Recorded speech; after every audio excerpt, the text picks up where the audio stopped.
आज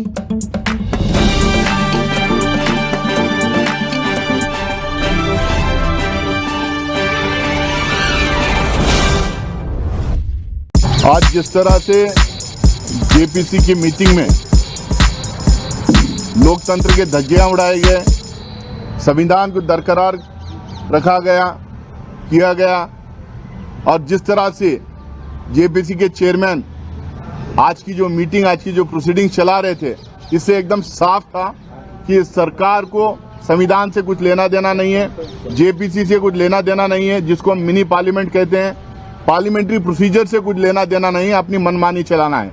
इसीलिए हम बार बार कह रहे थे 2024 के चुनाव के आसपास कि ये सरकार को अगर 400 से ज्यादा सीटें मिले तो ये संविधान बदलने का काम करेगी। ये संविधान बदलने का इनको मौका तो मिला नहीं, इनको देश की जनता इनको सबक सिखाई है, लेकिन उसके बावजूद ये बिट्स एंड पीसेस में संविधान को खत्म करने का काम कर रहे हैं। आज जिस तरह से अक़लियतों के हकूक को दबाया गया, जिस तरह से अक़लियतों को खत्म करने की एक साजिश आज की मीटिंग में की गई, उससे एकदम साफ जाहिर है कि ये सरकार किसी भी तरह से इस देश में दो तरह के लॉ लाना चाहती है। उसमें एक उन लोगों के लिए जो अक्सरियत में है, एक लॉ उनके लिए जो अक़लियतों में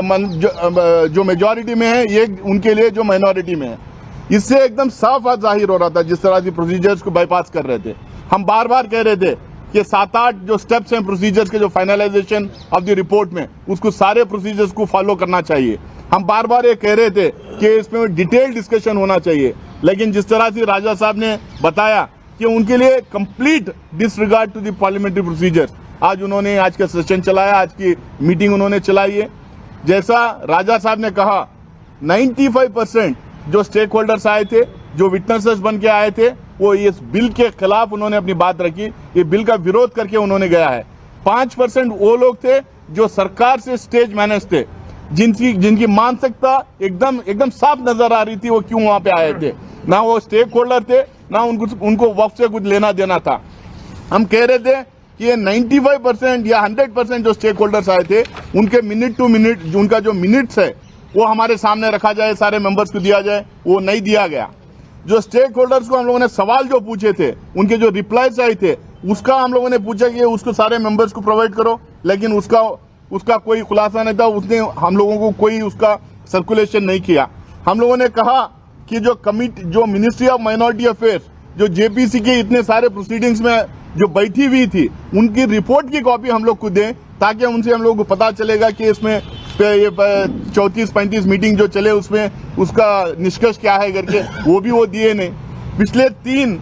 स्टेट्स में जहां हम गए थे, पटना, लखनऊ और बिहार में जो मीटिंग्स हुए, जिनको 7 दिन 10 दिन का टाइम दिया गया था रिप्लाई करने के लिए, वो रिप्लाईज हम लोग को प्रोवाइड नहीं किया गया। अचानक रात के 11:30 बजे ये कुछ अमेंडमेंट जो प्रपोज किए गए थे, वो अमेंडमेंट को कंसोलिडेट करके हम लोग को भेजते हैं और कहते हैं ये कल क्लॉज टू क्लॉज डिस्कशन है। भाई, जब स्टेक होल्डर्स की डिपोजिशन हो गया, जब विटनेसेस आके चले गए, जब मिनिस्ट्रीज आके डिपोज किए, उसके बाद में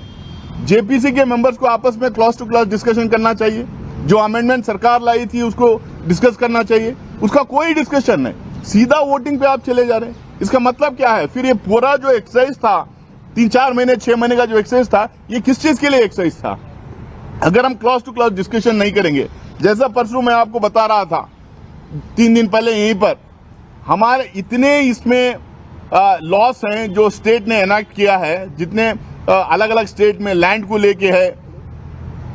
लैंड रिफॉर्म्स को लेके, लैंड सीलिंग एक्ट्स आके हैं, इनाम अबॉलिशन है, जागीरदार अबॉलिशन है, ये कई उसमें लैंड को लेके कई लॉस हैं। और ये लॉस जो है टाइम टू टाइम जो सुप्रीम कोर्ट और हाई कोर्ट के जो जजमेंट्स आए हैं, वक्फ को लेके, एंडोमेंट को लेके, लैंड को लेके जो जजमेंट्स हैं, वो they are conflicting with each other. हम कह रहे हैं कि इसको हम लोग को स्टडी करना चाहिए, हम कह रहे हैं कि पैरिटी होना चाहिए, हम कह रहे हैं एंडोमेंट एक्ट में क्या प्रोविजंस है, वक्फ एक्ट में क्या प्रोविजंस है, उसको कंपेयर करके देखिए। हिंदुस्तान में हर मजहब के जो रिलीजियस